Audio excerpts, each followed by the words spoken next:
कल दिल्ली में होने वाली बीजेपी की राष्ट्रीय कार्यकारिणी की बैठक पर सबकी नजर रहेगी। माना जा रहा है इस बैठक का टारगेट 2024 है। आगामी चुनाव को लेकर बीजेपी एक्टिव मोड में नजर आ रही है।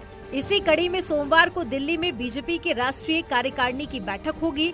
इस मीटिंग में बीजेपी के राष्ट्रीय अध्यक्ष जेपी नड्डा, पीएम मोदी, 35 केंद्रीय मंत्री, 12 राज्यों के मुख्यमंत्री, 5 उप मुख्यमंत्री, 19 पूर्व मुख्यमंत्री समेत 350 कार्यकर्ता शामिल होंगे। दिल्ली के एनडीएमसी कन्वेंशन सेंटर में ये बैठक होगी और इस बैठक में बीजेपी आगामी चुनाव को लेकर रणनीति पर मंथन करेगी।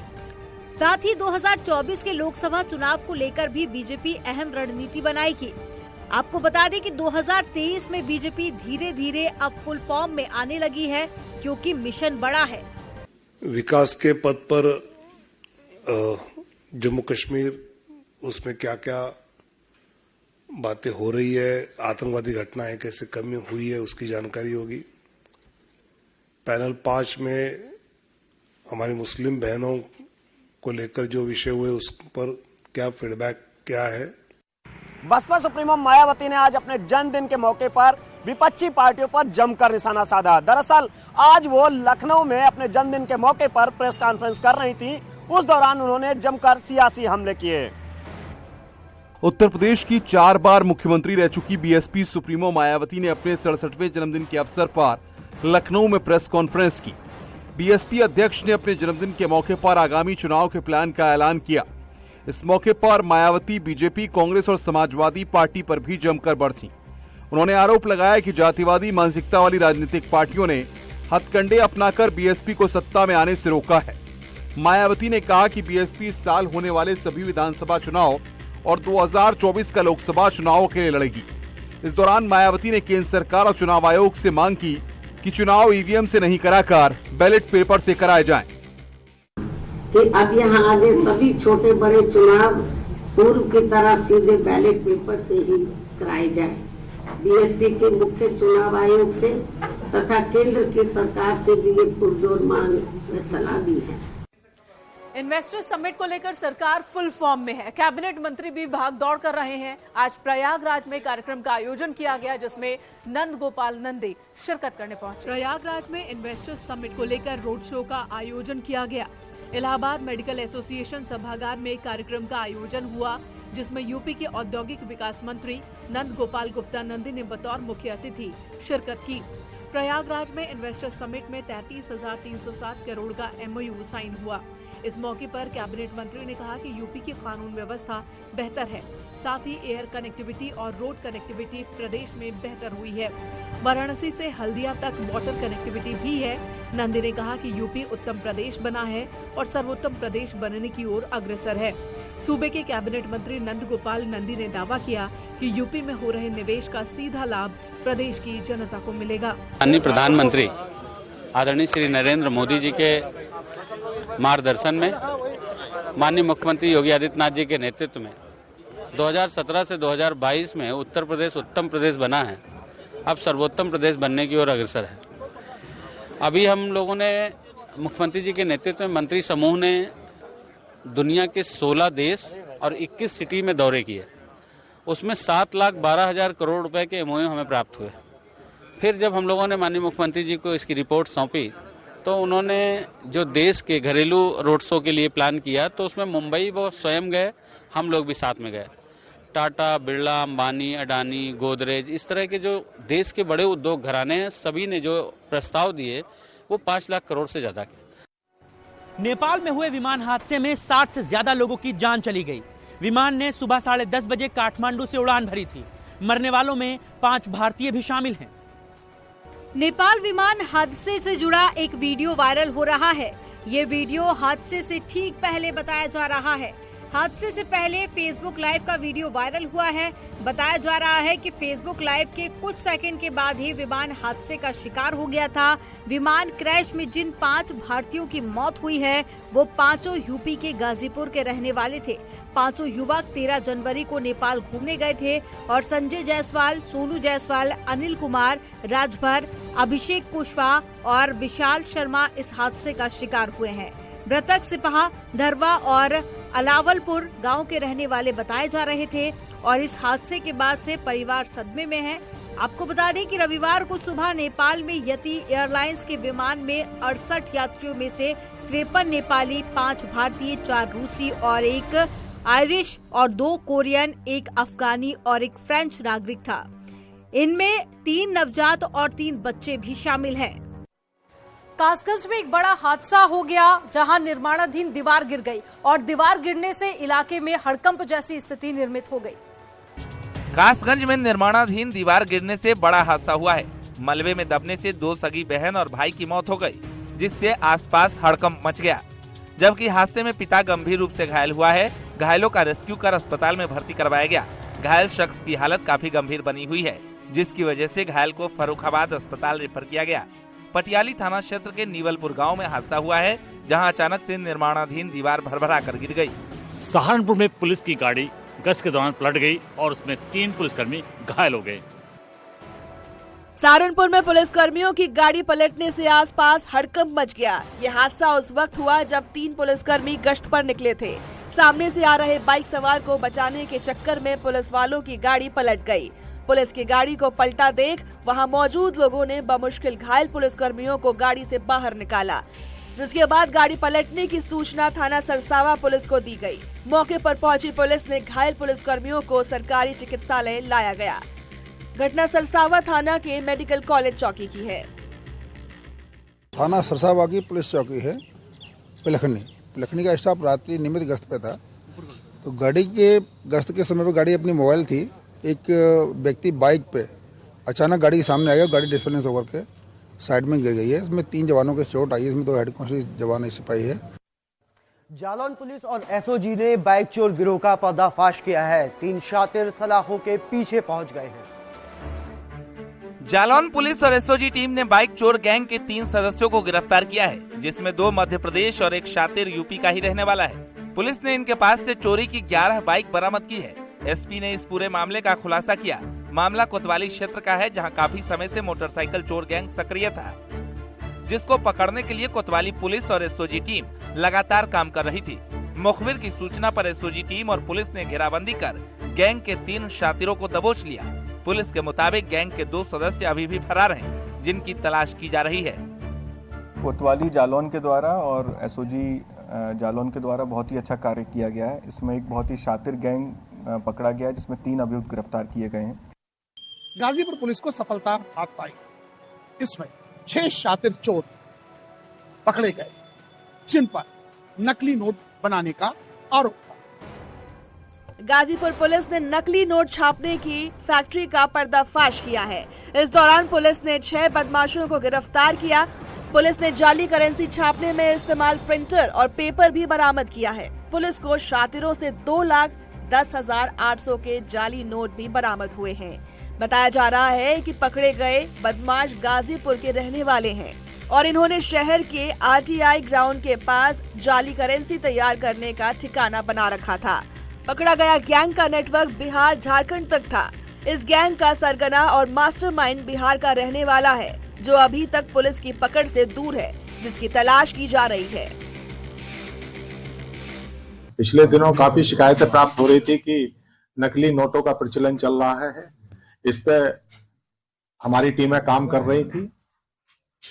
नगर गौरव कुमार के नेतृत्व में ये ऑपरेशन चला। इस पूरे ऑपरेशन में 6 अपराधी गिरफ्तार हुए हैं। वाराणसी पुलिस को बड़ी कामयाबी मिली है। ट्रिपल मर्डर केस में पुलिस ने खुलासा करने का दावा किया है। पुलिस के शिकंजे में कातिल आ चुका है। वाराणसी में ट्रिपल मर्डर केस को पुलिस ने सुलझा लिया है। 12 जनवरी को थाना राजा तालाब के मिल्कीपुर गांव में ट्रिपल मर्डर से सनसनी फैल गई थी। पुलिस ने इस मामले का खुलासा 48 घंटे के अंदर किया है। पुलिस ने घर के दामाद को गिरफ्तार कर लिया है। आरोपी दामाद ने ही पत्नी समेत साले और सास की निर्मम हत्या की थी। ग्रामीणों ने पुलिस को बताया था कि 2 दिन पहले घर में दामाद को देखा था। इस घटना के बाद से ही आरोपी फरार था, जिसकी तलाश की जा रही थी। गिरफ्त में आए कातिल ने पुलिस के सामने अपना गुनाह मान लिया है। पुलिस ने बताया कि आरोपी का पत्नी के साथ विवाद था। देखिए, दिनांक 12 जनवरी को थाना राजा तालाब के मिल्कीपुर गांव में एक सनसनीखेज ट्रिपल मर्डर केस हुआ था, जिसमें 300 एक घर के अंदर मिले थे। इस घटना का इकलौता अभियुक्त अरविंद, जो मृतका पूजा गुप्ता का पति है, ये गिरफ्तार किया गया। बुलंदशहर पुलिस ने पशुओं का मीट बेचने वाले गिरोह का पर्दाफाश किया है। एक शातिर पुलिस के हत्थे चढ़ा है। बुलंदशहर की नगर कोतवाली पुलिस को बड़ी कामयाबी हाथ लगी है। पुलिस ने पशुओं का वध कर उसके मीट को बेचने वाले गिरोह का पर्दाफाश किया। पुलिस ने इस मामले में एक आरोपी को भी गिरफ्तार किया है, जिसकी निशानदेही पर 9 भैंस, 8 कटरे, 8 कटिया समेत 27 टिन चर्बी, 9 बोरे सूखी चर्बी, भारी मात्रा में भैंसों की खाल और वध पशुओं के अवशेष बरामद किए गए। बताया जा रहा है कि गिरोह के लोग पशुओं के मीट को होटल, रेस्टोरेंट और ढाबों में सप्लाई करते थे, जबकि पशुओं की चर्बी साबुन बनाने वाली फैक्ट्री को बेच दी जाती थी। पशुओं की चर्बी से साबुन बनाने वाली कंपनी का पर्दाफाश होने के बाद पुलिस फैक्ट्री को भी सील कर उसके मालिक पर भी आपराधिक मामलों में केस दर्ज कर रही है।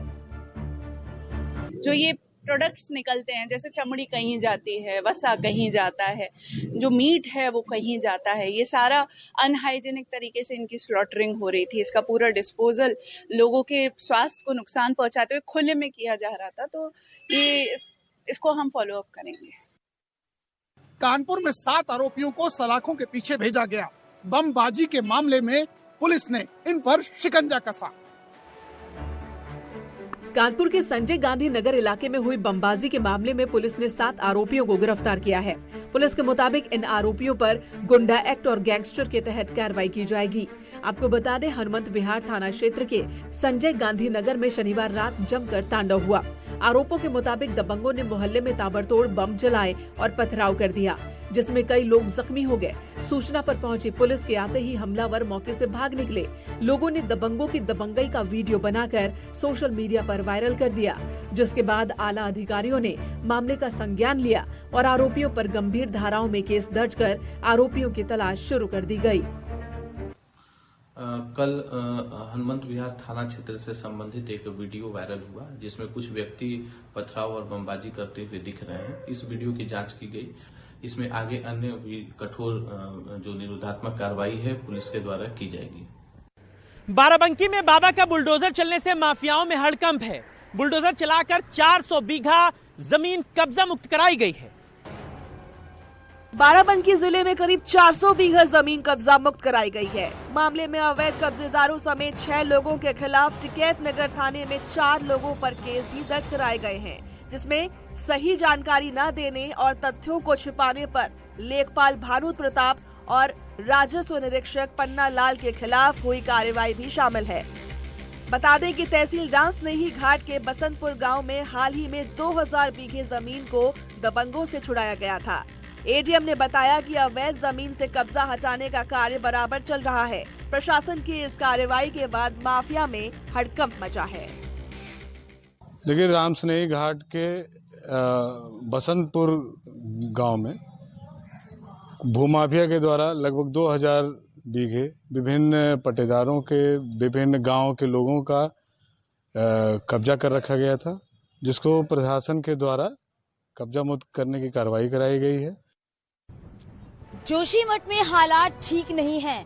प्रभावितों को राहत शिविर में पहुंचाया जा रहा है। इसके साथ ही सरकार पूरी नजर बनाए हुए है जोशीमठ पर। जोशीमठ के 4 वार्ड सबसे ज्यादा प्रभावित है। प्रभावितों को राहत शिविरों में ठहराया गया है, जहां प्रशासनिक अधिकारी और राज्य के तमाम मंत्री भी नजर बनाए हुए हैं।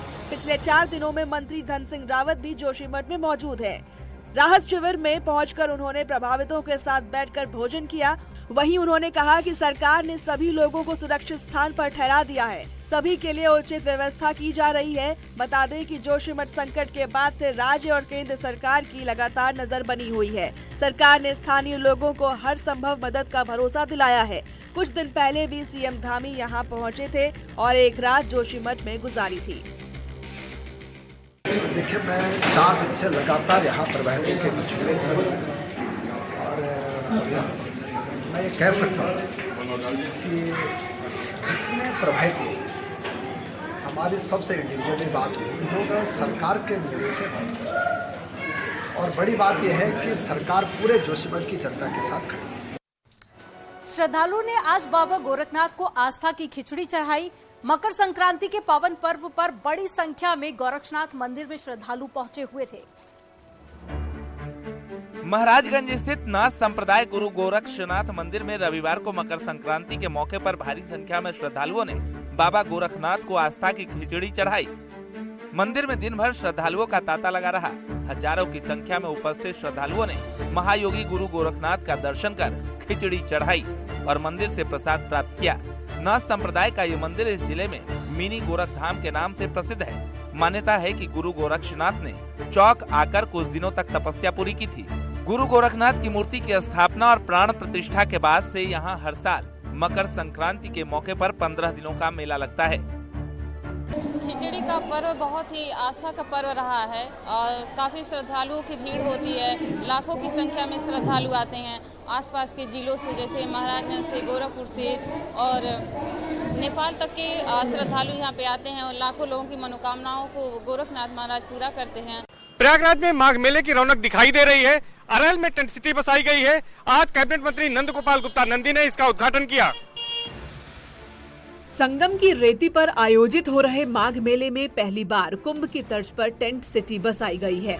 अरैल में बसाई गई त्रिवेणी टेंट सिटी का उद्घाटन सूबे के कैबिनेट मंत्री नंद गोपाल गुप्ता नंदी ने किया। इस टेंट सिटी में 20 लग्जरी कॉटेज लगाए गए हैं। इन लग्जरी कॉटेज में अटैच टॉयलेट की सुविधा भी मौजूद है। 24 घंटे बिजली और पानी की सुविधा है। साथ ही हर लग्जरी कॉटेज के साथ एक बालकनी भी दी गई है, जिससे यहाँ ठहरने वाले श्रद्धालुओं और पर्यटकों को गंगा दर्शन का व्यू मिल सके। यहाँ ठहरने वाले श्रद्धालु वीआईपी घाट से संगम जाकर आरती भी देख सकते हैं।